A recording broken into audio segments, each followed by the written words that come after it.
একটা video rank করার জন্য এর থাম্বনেইল অনেক বেশি গুরুত্বপূর্ণ হয়ে থাকে।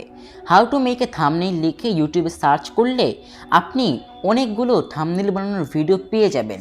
কিন্তু একটা থাম্বনেইলকে কখন ভালো থাম্বনেইল বলা যায়, অর্থাৎ একটা থাম্বনেইলের ভিতরে কি কি গুণ বা কি কি বৈশিষ্ট্য বিদ্যমান থাকলে ওই থাম্বনেইলকে একটা ভালো এবং ক্লিকি থাম্বনেইল বলে গণ্য করা যায়, সেই সম্পর্কে ভিডিও খুব কমই আছে। তাই অনেকে জানেন না যে একটা ভালো থাম্বনেইল কীভাবে বানাতে হয়।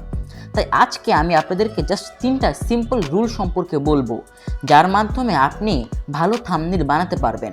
এতে আপনার চ্যানেলের ব্র্যান্ডও বেটার হবে এবং আপনার ভিউজও 2x 3x এমনকি 5x পর্যন্ত বাড়বে। তাহলে চলুন জেনে আসি 3 simple rules to make the best thumbnail for your video.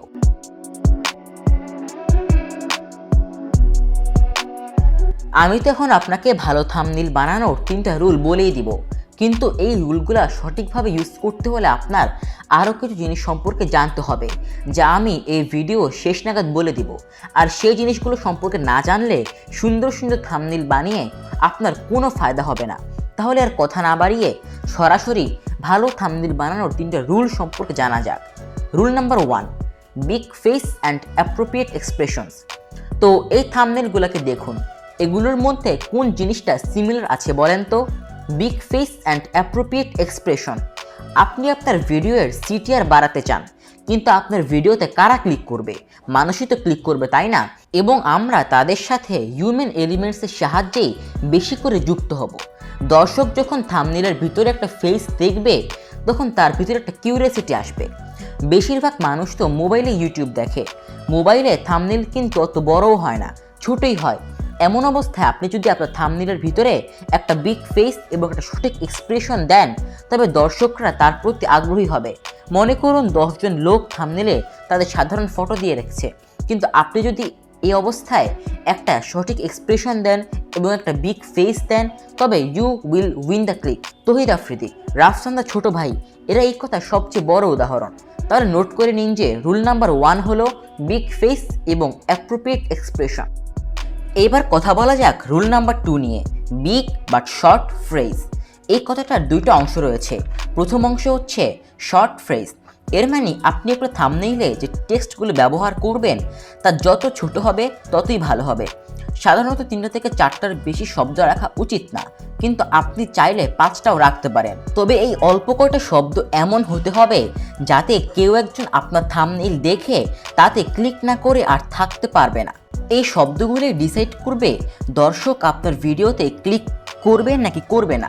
Trust me, আপনার কন্টেন্ট যতটা গুরুত্বপূর্ণ, থাম্বনেইলের এই শব্দগুলো তার থেকে কম গুরুত্বপূর্ণ না। এমনকি আপনি যদি পৃথিবীর সেরা ভিডিওটা তৈরি করেন, তারপরেও খুব বেশি একটা ভিউজ আসবে না। You need a great thumbnail, আর এর জন্য আপনার একটা গ্রেট ফ্রেজ লাগবে, যেটা এমনিতে ছোট হবে কিন্তু খুবই ক্লিকি হবে। এর জন্য আপনি সোহাগ 360, এসটি ইউনিক টেক এই চ্যানেলগুলোর থাম্বনেইল দেখতে পারেন। প্রত্যেকটা থাম্বনেইলে অল্প কয়েকটা শব্দ কিন্তু খুবই ক্লিকি। এখন শর্ট ফ্রেজের ব্যাপারটা তো বললাম, বিগ ফ্রেজটা কি? সিম্পল, আপনি যে শব্দগুলো লিখবেন তা সাইজে বড় হতে হবে, অর্থাৎ তা যাতে প্রপারলি ভিজিবল হয়। এইবার কথা বলবো রুল নাম্বার 3 নিয়ে। আমি ইউটিউবে নতুন চ্যানেলগুলোর বেশ কিছু থাম্বনেইল দেখেছি এবং আমি লক্ষ্য করেছি যে তারা সবচেয়ে বেশি যে ভুলটা করে, that is not following rule number 3। এখন এই 3 নাম্বার রুলটা আসলে কি? এই রুলটা বোঝার জন্য আপনার বুঝতে হবে যে আপনার থাম্বনেইলের মূল উদ্দেশ্যটা কি। মূলত থাম্বনেইলের 2টো উদ্দেশ্য রয়েছে। যেই লোকটা ইউটিউব ফিড স্ক্রল করছে তাকে আপনার থাম্বনেইলে থামানো এবং তাকে দিয়ে ক্লিক করানো, গেটিং অ্যাটেনশন। কারণ আমরা খুব দ্রুতই স্ক্রল করি, সব থাম্বনেইলে আমাদের নজরও যায় না। We stop only when it gets hour attention. তো এটা আমাদেরও করতে হবে। সামনের মানুষটাকে আপনাদের থাম্বনেইলে থামাতে হবে, আর সে থামবার পর আসবে second part, getting that click.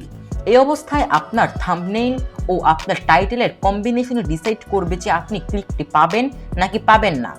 আপনি যদি দর্শকের প্রয়োজন পূরণ করতে পারেন, তবে আপনার সিটিআর হাই হবে। আপনার ফ্রেজ যদি ক্যাচি হয়, তাহলেও আপনার সিটিআর হাই হবে। এইটা তো গেল ক্লিক পাবার ব্যাপারে, কিন্তু আপনি যদি অ্যাটেনশনই না পান, অর্থাৎ দর্শক যদি আপনার থাম্বনেইল দেখে নাই থামে, তবে ফায়দা কি? অ্যাটেনশন পাবার জন্য আপনার একবার দর্শকের মতো করে ভাবতে হবে। ইউটিউব নিজেই বলে যে ইউটিউব ভিডিওর সিটিআর 2% থেকে 10% পর্যন্ত হতে পারে। আমরা এর মাঝামাঝি একটা সংখ্যা নেই, তাহলে দেখা যায় যে ইউটিউবের এভারেজ সিটিআর 6%। এর মানে কি জানেন? এর মানে হচ্ছে কি একজন মানুষ 16 থেকে 17টা ভিডিও স্ক্রল করার পর একটাতে ক্লিক করে। তাদের কাছে অপশন অনেক রয়েছে কিন্তু সময় কম। এমন অবস্থায় আপনার থাম্বনেইলে কোনো জটিল ডায়াগ্রাম বা ইকুয়েশন লেখা উচিত নয়। ভাই, দর্শক থামবেই না, ভাববে যে এটা কত কমপ্লিকেটেড একটা বিষয়, তারা স্ক্রল করে নিচে চলে যাবে। You need your thumbnail to be as simple as it can be, যাতে তারাই থাকা মানুষটাও আপনার থাম্বনেইল এক নজর দেখে বুঝে যেতে পারে যে এইখানে আসলে কি হতে যাচ্ছে। এমন করলে আপনার ক্লিক বাড়বে, সিটিআর বাড়বে এবং গ্রোথও একটা অন্য লেভেলের হবে। তো এটাই হচ্ছে কি rule number 3, simplicity and visibility. তো আরেকটা জিনিস দেখুন, আপনি আপনার থাম্বনেইলে যে ব্যাকগ্রাউন্ডটা ইউজ করবেন সেই ব্যাকগ্রাউন্ডটা আপনার ফেস এবং ফ্রেজ অর্থাৎ লেখার সাথে সামঞ্জস্যপূর্ণভাবে ইউজ করতে হবে। মনে করুন যে আপনি হলুদ ব্যাকগ্রাউন্ড ইউজ করলেন, এখন যদি আপনি লেখা হলুদ ইউজ করেন তাহলে তো ভাই লেখা দেখাই যাবে না। আপনার ব্যাকগ্রাউন্ড লেখা সহ সব কিছু সামঞ্জস্যপূর্ণভাবে ইউজ করতে হবে যাতে এগুলো প্রপারলি ভিজিবল হয়। গুগলে pixabay.com লিখে সার্চ করলে আপনার সামনে যে ওয়েবসাইট আসবে সেখান থেকে আপনি ফ্রিতে অনেক সুন্দর সুন্দর ব্যাকগ্রাউন্ড ডাউনলোড করতে পারবেন। এতক্ষণ আমি আপনাদেরকে যে নিয়মগুলো বললাম তার উদাহরণ দেখতে চাইলে যে কোনো বড় ইউটিউবারের ইউটিউব চ্যানেল থেকে ঘুরে আসতে পারেন, দেখবেন তারা সবাই মোটামুটি এই নিয়মগুলো মেনে চলে। তাহলে এবার সেই জিনিসগুলো সম্পর্কে জানা যাক যে জিনিসগুলো ছাড়া এই 3টে নিয়মের কোনো মানেই হয় না। যে জিনিসগুলো না জানলে এই নিয়মগুলো ফলো করেও আপনার কোনো লাভ হবে না, বরং উল্টা ক্ষতি হবে। So let's start.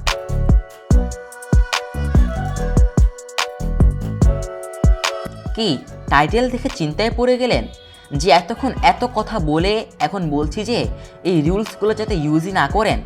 আমার এই কথার পেছনে 2টা কারণ রয়েছে।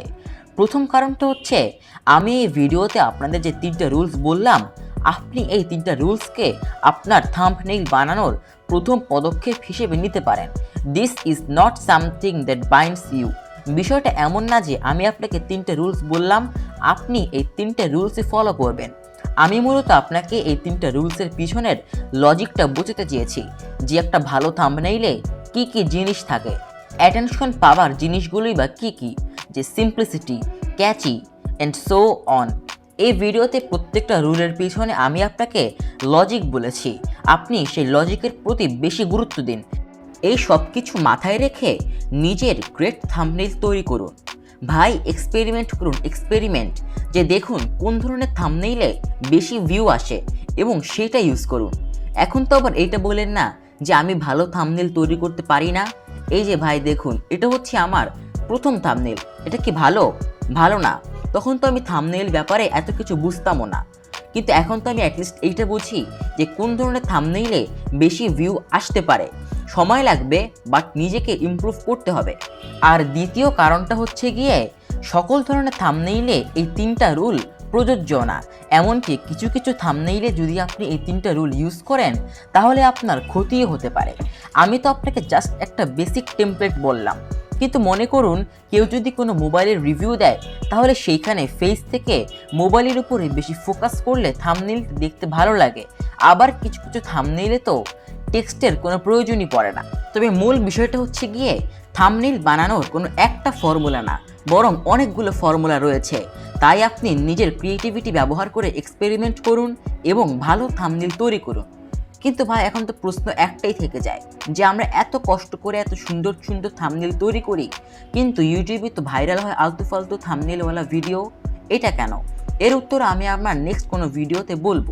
আর ততক্ষণে এই ভিডিওটাকে জলদি লাইক করুন এবং চ্যানেলটাকে সাবস্ক্রাইব করে সাথেই থাকুন।